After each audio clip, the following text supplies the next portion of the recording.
மொத்த திமுக கூடாரமும் காலி. பிரதமர் மோடி வருகைக்கு பின் நடந்த மாற்றம். உச்சகட்ட பதற்றத்தில் திமுக. பிரதமர் நரேந்திர மோடி சென்னை மதுராந்தகத்தில் கலந்து கொண்ட தேசிய ஜனநாயக கூட்டணியின் பொதுக்கூட்ட நிகழ்வுக்கு பின்பு தமிழக அரசியல் கள நிலவரம் முற்றிலும் மாறி வருவதை பார்க்க முடிகிறது. குறிப்பாக தேசிய ஜனநாயக கூட்டணியை பலப்படுத்தும் வகையில் கூட்டணி தலைவர்கள் அனைவரும் ஒன்றிணைந்து கலந்து கொண்ட பிரதமர் மோடியின் மதுராந்தகம் பொதுக்கூட்டம் வரும் சட்டசபை தேர்தலுக்கான தேசிய ஜனநாயக கூட்டணி வலுவாக இருப்பதை, ஒற்றுமையாக இருப்பதையும் வெளிப்படுத்தியது. இந்த நிலையில் தமிழகத்தில் பாஜக ஆட்சியில் இல்லாத போதே பாஜக தமிழகத்திற்கு என்ன நன்மைகளை செய்துள்ளது? அதே நேரத்தில் கடந்த 4.5 ஆண்டுகள் திமுக ஆட்சியில் தமிழகம் சீரழிந்து வருவதையும் பிரதமர் நரேந்திர மோடியின் பொதுக்கூட்ட பேச்சில் வெளிப்பட்டது. 11 ஆண்டுகால பாஜக மோடி அரசின் கீழ் மத்திய நிதி பகிர்வின் மூலம் தமிழகத்திற்கு மட்டுமே சுமார் 3 லட்சம் ரூபாய் வழங்கப்பட்டிருக்கிறது. இது கடந்த காங்கிரஸ் திமுக ஆட்சி காலத்தை விட 3 மடங்கு அதிகம் என்பது குறிப்பிடத்தக்கது. மேலும் காங்கிரஸ் திமுக மத்தியில் ஆண்ட காலத்துடன் ஒப்பிடுகையில் தமிழகத்திற்கு வழங்கப்பட்ட ரயில்வே பட்ஜெட் ஒதுக்கீடு மட்டும் சுமார் 7 மடங்கு அதிகம் மத்திய பாஜக அரசு வழங்கியிருக்கிறது.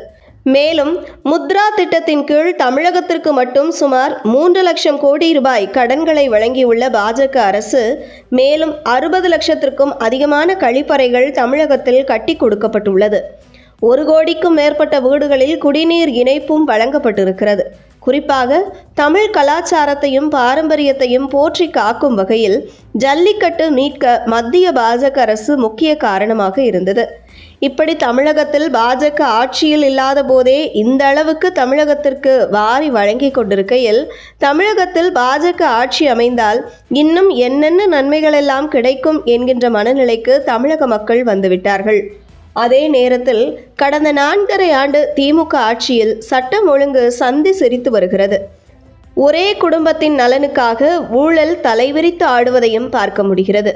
இளைஞர்கள் போதை பழக்கத்திற்கு தள்ளப்பட்டு தமிழக இளைஞர்களின் எதிர்காலம் மிகப்பெரிய கேள்விக்குறியாக மாறியுள்ளது.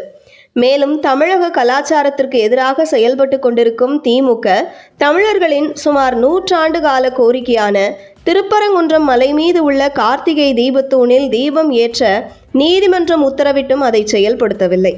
இப்படி திமுக ஆட்சியில் தமிழக மக்கள் படும் வேதனையும், அதே நேரத்தில் மத்திய பாஜக மூலம் தமிழக மக்கள் பெற்று வரும் நலனும், வருகின்ற சட்டசபை தேர்தலில் திமுக எத்தனை பொய் பிரச்சாரங்கள் செய்தாலும் கூட மக்கள் மத்தியில் அது எடுபடாது என்பது நடந்து முடிந்த பிரதமர் மோடியின் மதுராந்தகம் பொதுக்கூட்டம் வெளிப்படுத்தி இருக்கிறது.